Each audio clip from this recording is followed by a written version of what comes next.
আসসালামু আলাইকুম। সবাই কেমন আছেন? আশা করছি সবাই আল্লাহর রহমতে ভালো আছেন। এই তো আমি আজকে একটা চকলেট ওভারলোডের কেক বেক করেছি। এটাই ডেকোরেশন করে দেখাবো।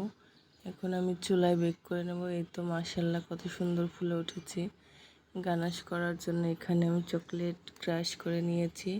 এখন চকলেট টপারগুলো বানিয়ে রেখে দেবো, তাহলে আমার কেকটা কাজ করতে সুবিধা হবে খুব তাড়াতাড়ি। এই তো আমি কেকটা এখানে স্লাইস করে নিয়ে পাটে পাটে চকলেট লেয়ার, ক্রিম, গানাশ এগুলো দিয়ে কেকটা আমি ভালোভাবে কোট করে নিচ্ছি।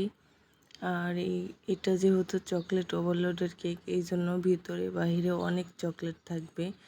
যারা চকলেট লাভার তাদের জন্য কিন্তু এই চকলেটটা মাস্ট ট্রাই করবেন। কারণ আমার কাছে যে কাস্টমারটা অর্ডার দিয়েছিল সে খুব হ্যাপি এই চকলেট কেকটা খেয়ে, বলেছে মাশাআল্লাহ অনেক মজা হয়েছে। এই তো আমি এখন ফিনিশিং দিয়ে নিচ্ছি।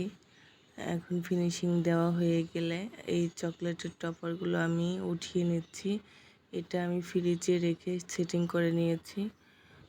এই তো চকলেটের গানাই দিয়ে পুরো কেকটাকে কাভার করে নিয়েছি। এখন উপরে কিছুটা ফুল দিয়ে আমি টপারগুলো বসিয়ে দেব।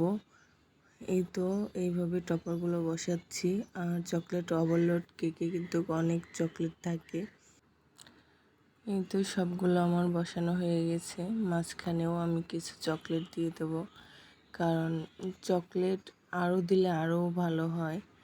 তারপরে আমার কাস্টমার যে ডিজাইনটা দিয়েছিল আমি ওই ডিজাইন অনুযায়ী করে দিয়েছি। এই তো মাশাআল্লাহ ফাইনাল লুক কেমন হলো তো সবাই জানাবেন কমেন্ট করে। আর ভালো লাগলে সবাই লাইক, কমেন্ট, শেয়ার দিয়ে পাশে থাকবেন। ধন্যবাদ। আল্লাহ হাফেজ।